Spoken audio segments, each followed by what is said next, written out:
สวัสดีค่ะชวนทำขนมนมเนยง่ายๆกับ Easy Food บายชยาค่ะ คลิปนี้มาชวนทำเค้กกล้วยหอมค่ะ วิธีทำเค้กกล้วยหอมเนยสดแบบสปันเค้กสูตรสปันเค้กกล้วยหอมเนื้อเนียนนุ่ม รสชาติหวานน้อย วิธีการทำไม่ยุ่งยากเราไปลงมือทำกันเลยค่ะ ขั้นตอนแรกจะปั่นกล้วยน้ำตาลแล้วก็นมสดรวมกันก่อนกล้วยก็จะใช้กล้วยหอมประมาณ100 กรัมหั่นเป็นชิ้นเล็กน้ำตาลทรายก็จะเป็นน้ำตาลทรายและน้ำตาลทรายแดงแล้วก็ใส่นมสดเสร็จแล้วจะเติมน้ำผึ้งลงไปประมาณ1 ช้อนชาถ้าเพื่อนๆไม่ชอบไม่ต้องใส่ก็ได้ปั่นส่วนผสมรวมกันจนเป็นเนื้อเหลว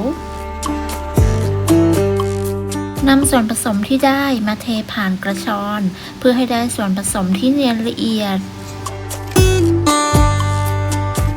แล้วก็ตอกไข่ใส่ลงไปแนะนำให้ตอกไข่ทีละ1 ฟองจำนวน3 ฟองจากนั้นร่อนแป้งและผงฟูลงไปในส่วนผสมร่อนแป้งลงไปจนหมดผงแป้งจากนั้นเติมเกลือเล็กน้อยเนื่องจากจะใช้เนยเค็มจึงใส่เกลือแค่ประมาณ1/4 ช้อนชาแล้วก็ตามด้วยSPใส่ SP ลงไปแล้วก็ใช้หัวตะกร้อคนส่วนผสมให้เข้ากันเพื่อป้องกันแป้งฟุ้งกระจายขณะที่เราตีเมื่อคนจนเข้ากันดีแล้วเราก็นำไปใส่โถตีเปิดสปีดความเร็วกลางตีส่วนผสมให้เข้ากันเป็นเวลาประมาณ1 นาทีจากนั้นหยุดเครื่องแล้วก็ปาดโถเนื่องจากจะมีส่วนผสมที่ไม่เข้ากันเกาะอยู่ตรงขอบโถให้เราปาดส่วนผสมลงมาเสร็จแล้วก็ให้เราเปิดสปีดความเร็วสูงตีส่วนผสมให้เข้ากัน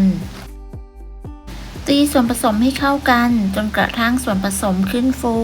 และมีสีอ่อนลงจะมีลักษณะเป็นสีครีมอ่อนใช้เวลาอยู่ที่ประมาณ 3-4 นาทีขึ้นอยู่กับเครื่องที่ใช้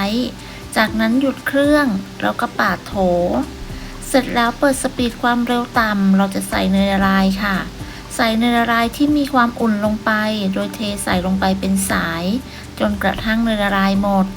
เมื่อใส่เนยละลายหมดแล้วจะตีต่อด้วยความเร็วปานกลางประมาณ2 นาทีจากนั้นลดความเร็วลงเป็นความเร็วต่ำตีต่ออีก1 นาทีจนกระทั่งส่วนผสมเป็นเนื้อเนียนแบบนี้ก็ใช้ได้แล้วค่ะเสร็จแล้วเรานำส่วนผสมนี้ไปเทใส่ถาดที่ใช้เป็นขนาด 7x7x2.5 นิ้วทาเนยหรือน้ำมันที่ก้นถาดเสร็จแล้ววางกระดาษรองอบลงไปเทส่วนผสมที่ได้ใส่ลงไปในถาดได้ทั้งหมด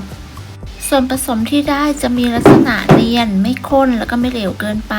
ถ้าได้แบบนี้รับรองเค้กนุ่มแน่นอนเคาะเบาๆก่อนนะคะจากนั้นตกแต่งด้านบนด้วยกล้วยและอัลมอนด์สไลด์แนะนำให้ตัดกล้วยออกเป็นชิ้นบางๆเสร็จแล้วนำเข้าอบได้เลยค่ะอบที่อุณหภูมิ170 องศาใช้ไฟบนล่างไม่เปิดพัดลมใช้เวลาอยู่ที่ประมาณ35 นาทีเมื่อครบเวลาก็นำเค้กออกจากเตาเช็คสุกด้วยการใช้ไม้จิ้มลงไปถ้าไม่มีเศษเค้กแฉะติดออกมาก็คือสุกแล้วค่ะเสร็จแล้วก็พักเขาไว้ให้เย็นเมื่อเย็นแล้วเราก็นำเค้กออกจากถาดแล้วก็มาตัดแบ่งชิ้นตามขนาดที่ต้องการจะตัดขอบออกทั้ง4 ด้านแล้วก็ตัดแบ่งชิ้นวันนี้จะตัดออกเป็น6 ชิ้นค่ะชิ้นละประมาณ 3.5 นิ้วคูณ2 นิ้วก็จะได้ทั้งหมด6 ชิ้นพอดีค่ะทดลองใส่กล่อง E20 ได้2 ชิ้นพอดีเลยสูตรเค้กกล้วยหอมเนยสดสูตรนี้เนื้อนุ่มมากๆถ้าเพื่อนๆชอบเนื้อเค้กนุ่มๆลองทำเค้กกล้วยหอมสูตรนี้ดูนะคะแล้วสูตรนี้คือหวานไม่มากถ้าเพื่อนๆชอบแบบราดคาราเมลแบบที่กำลังนิยมก็สามารถราดได้โดยที่ไม่หวานแสบคอทำเค้กกล้วยหอมเนยสดสูตรไหนยังไม่ถูกใจก็ลองทำสูตรนี้ดูนะคะเนื้อเนียนนุ่มไม่ผิดหวังวิธีการทำไม่ยุ่งยากไม่ต้องอบรองน้ำขอบคุณสำหรับการติดตามรับชมคลิปนี้นะคะถ้าเพื่อนๆชอบก็อย่าลืมกดไลค์กดแชร์กดติดตามเพื่อเป็นกำลังใจให้กันด้วยค่ะคลิปนี้ต้องลาไปก่อนสวัสดีค่ะ